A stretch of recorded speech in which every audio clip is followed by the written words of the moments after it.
Hey, what's up guys, it's ElasticSpyder here, and in today's video we are looking at a community replay.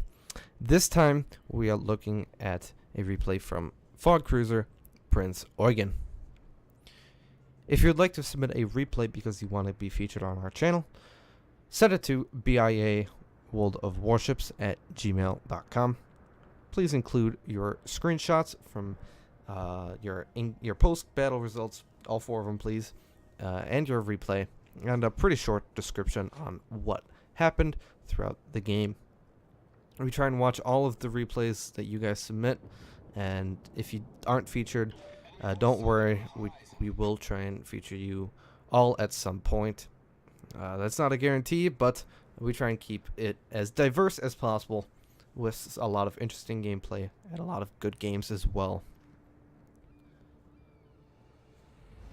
First thing I want to mention, though, before we do get into this replay too much, is that in one of Puddin's recent videos, he mentioned that Sneaky was gone.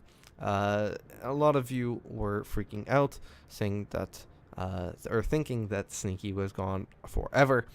Unfortunately, I'm here to tell you that Sneaky will be back in around a month's time. So if you miss him, well, good for you. If you don't miss him, well, he's going to be back in a month, so you've got some time. But I just want to point that out. I think he is building some sand castles. It's an international competition, so yeah, if he's in the finals, it will definitely take a month. It's just a joke. But anyways, now that I've delayed this video for way too long, the enemy Shimakaze rushed into B. He was looking to try and stall the cap, but the New Orleans actually made a very good play. Radar the Shimakaze. The Shimakaze ate a torpedo from one of the destroyers over here, probably the Gumo. And then their New Orleans popped radar and finished him off. So a very, very nice play by that New Orleans. And he was able to effectively delete a high tier and very deadly destroyer pretty early on in the game.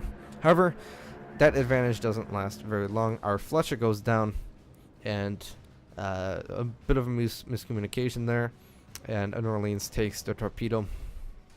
So we're basically back to square one, but it's okay because there's still a lot of time left, 16 minutes to be exact. So typically on this map, we see a lot of people going, the south spawn in particular going to B. On occasion, you'll see some guys from the north spawn go to B as well. But typically, you will see the north spawn go to C. Maybe a couple DAs try and contest B, as we saw that Shimakaze try to do. However, it was not a very good move considering the amount of radar that was on the friendly team. So and a lot of times battleships will also post up where their battleships are right now, just trying to delay as much as possible, and that's pretty much their job. They know they're going to go down. It's just a matter of time and see how long and how big of a point lead they can create for their friendly team. One thing I do remember about playing the Ibuki is that it's got great HE.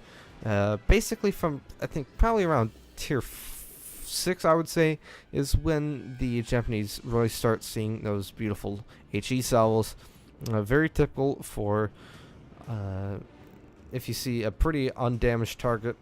It's pretty consistent for you to get nice 5-6K salvos. On the Zao, it's a little bit easier because you've got 12 guns compared to 10 on the Ibuki, and I think that starts from the Miyoko down at tier 7. But you can do a lot of damage with these guns very, very quickly. And with that hard-hitting HE that we all know and sometimes hate, you know, it can result in some pretty monster games. We'll just see after about this one to see how it turns out. Another good thing about the Ibuki is that it kites very well. Its gun angles aren't the best when sailing away, but since it's got pretty good armor. It's got decent armor, I should say, at the ranges that you should be fighting at, and if you put it to good use with its good rudder shift, you are more than able to happily kite away almost any ship in the game without pretty much taking any damage. Of course, a stray battleship shell can always hit your citadel, but that's more down to RNG than I guess player skill and that sort of thing. At this point, I would start turning in. Fog Cruiser, of course, read my mind. He's a pretty good player. He knows his ship pretty well, as I can tell. He's turning in, for those of you that don't know, he's turning in because he doesn't want to get too far out from the battle.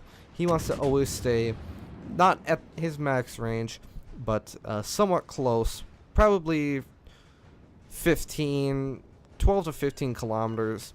If you're at 12, you want to be kiting away. If you're at 15, you probably still want to be kiting, but you can also think about start pushing down to either at 3/4 or half speed.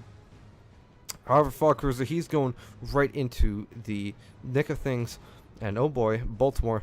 Sometimes I hate these replays. If you record them when they were played before a micro patch and a micro patch hits, sometimes after, when a lot of times I actually record these and watch these replays is after the micro patch has hit, and you get a lot of weird things like that where the Baltimore just seemingly just flies all across the screen. However, Baltimore eats a torpedo and Fog Cruiser ends up killing him with a fire after hitting him with a nice HE salvo. See if we can't finish the Iowa. We actually do. So another very, very nice play by him. Kill securing, of course, not kill stealing, as it's pretty well known. Friedrich looks like he is the next victim, and at this point, it's just a matter of time before he starts having 1, 2, and 3 fires on him. As you can see here, I am looking to see what kind of modules we are looking at. Seeing that the AA range is only 5 kilometers, it's pretty safe to assume that Fog Cruiser is running the aiming system modification, which reduces your dispersion by 7%. Range mod, as you can see by the 19.2 kilometer range, the next slot doesn't really matter. I would assume rudder shift, since you don't have a speed boost. Maybe that's only for French cruisers, but propulsion's not needed. Neither is damage control, so I don't see him running anything else other than steering gear. And then finally, I would assume concealment. When Fog Cruiser stops shooting, we can probably see very easily when the detection goes down to, I believe, 9.7. If it does go down to that, then we are looking at our concealment build. That is probably still the most popular Ibuki build. So, just thought I'd try and guesstimate, and it's not too hard to see what people are running these days. It's pretty easy, honestly. But in any case, the enemy has favored the map control and points over kills. We were focusing a little bit more on kills, and the enemy was focusing more on points. We'll see how it turns out in the end, but we're still shooting some battleships here. So interesting. The Kappa was shooting at Fog Cruiser, then he got a fire on him and switched targets. So that's a good move by the Kappa. Try and distribute the damage equally. And then as soon as Fog Cruiser put that out, the Kappa started shooting him again. So a very nice place by the Kappa to identify when the damage is going out on the Ibuki. And of course, I thought it was always just me, but it does seem to, it does look like that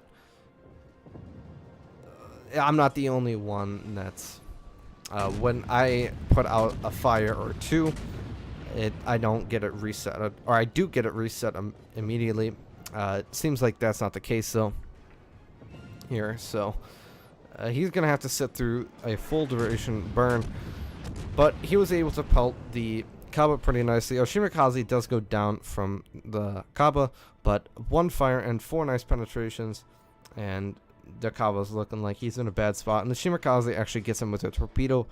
So I guess fortunate for Fog Cruiser, he doesn't have to deal with a pain in his ass anymore. But the only problem is that the enemy team has a 300-point lead. Switching to the Izumo real quick, and then switching back to the Friedrich. Getting a fire on the Izumo, that means that he is either popped his damage control, or he's burning on 1 fire. And the Friedrich goes down for the 4th kill of the game. No, that's the 3rd kill. I can't see. Anyway, Fog Cruiser looks like he's going to be capping. As you can see, they're 9.7 kilometer concealment. So we know for sure that he is running concealment build. I kind of expected this again. Z-52 pops up right after the plane gets spotted, or the plane goes up in the air. And a very, very nice salvo. 7.2k volley from Fog Cruiser. And let's see how the follow-up volley does. He is kiting. He is wiggling his booty. Let's see how he aimed. It disperses him, treats him right. It looked like a good salvo, but ended up not being a very good one at the end of the day. Let's see if we can get one more. And Z-52 goes undetected. Shots are away. Another few hits on him, as well as 2 fires. If I was the Z-52 there, I know that I'm going to be taking damage. I would have tried to reset the cap on Fog Cruiser here, just so that he has to sit here for a lot longer, and either this Iowa or Izumo or wherever the rune is can actually come and reset it again, or try and do and inflict a little bit more damage on Fog Cruiser. But he doesn't do that. He decides instead that it's a good idea to shoot out in the open with a Japanese cruiser sub 10 kilometers from him. Not a smart move on that guy's play, and we get a couple more hits. Iowa starts to turn his guns, launch torpedoes somewhat preemptively, but it looks like the Iowa's actually going to make a full turn out at full speed, and all those are going to miss. Fortunately, though, all of the Iowa shells actually missed as well, and we get a fire on the Iowa. So we'll see how, if we can't get him to blow his damage control, or at least entice him to. If he's not going to burn it, then he's just going to sit through a full duration fire, and that is something we will always take. At this point, enemy teams got 2 caps, and they're at 900 points. We're going to start having to change our tactics here, and we can see that immediately from Fog Cruiser. No more kiting. It's time to get down and dirty. We get a witherer there. Notice that it is all fire damage, no torpedo hits. And now the enemy team's up to almost 950. The Izumo is fighting the Missouri. They're pretty much on the same amount of health. So it's going to be a battle over there. The Missouri cannot die, otherwise this is a loss. We have to kill that Izumo. Z-52 pops up. Missouri does kill the Izumo. So good job by the Missouri keeping this game alive. The enemy team's back at 910 points. Z-52 goes undetected there. Fog Cruiser staying angled to the Iowa as best as he can. There's not much else he can do. At this point, there's no point in turning broadside. He's doing a good job there of trying to turn in. Should have kept turning, in my opinion. Maybe he could have mitigated a little bit more damage, but honestly, there's not much he could have done there. Those shells are pretty much always going to penetrate. But good thing is, even though the torp angles on the Ibuki are pretty bad, he just used the Iowa's already forward momentum and forward velocity to basically outplay him. He knows that he can't turn in time because it's the battleship. Battleships don't have very good turning radiuses or turning rudder shifts, so he's pretty much stuck in that direction, and he is forced to eat all those torpedoes. Z-52 gets spotted by enemy or friendly aircraft. Shells are going over the mountain. none are going to hit. Widespread torpedoes, probably not going to hit as well, especially when they're coming right at you. Although I have seen a lot of people eat those either on accident or on purpose, I guess. But pudding. No, I do that a lot too. I'll eat a torpedo purposely to get a unsinkable. But with this close of a game, it's kind of risky. We are looking at our team capping, A, B, C, and D. However, the enemy Yugumo is going back to B, so we are going to have a three cap lead, but we'll just have to see how long it will last. Still behind on points, but they're currently not gaining any points. When I first watched this replay through, I thought that the Yugumo was actually spotting Fog Cruiser here, but I realized that the Z-52 had actually peeled off that rock that he was behind earlier, and he is now spotting him. Good play of the Z-52 by spotting him. However, I think this rune might be AFK or something. He's just not paying attention at all. Again, when I watched this replay first, my first time, it looked like he was AFK or he disconnected, but this is probably one of the strangest moves I've ever seen. Oh boy. He's here. His guns are pointing right at him, but he just doesn't shoot. Not too sure. In my opinion, Z-52 screws up there. He launches his torpedoes too early. He knows that the Ibuki Fog Cruiser is going to charge this rune. He knows that. So, in my opinion, I think he should have risked. Going after and hitting this rune. Again, the rune just doesn't care about life, and that's a very nice devastating strike. 4 medals pop up on the screen: High Caliber, Confederate, Devastating Strike, and Kraken Unleashed. That's the most amount of medals I've seen for one kill in my short experience, but that's going to wrap up the game for sure.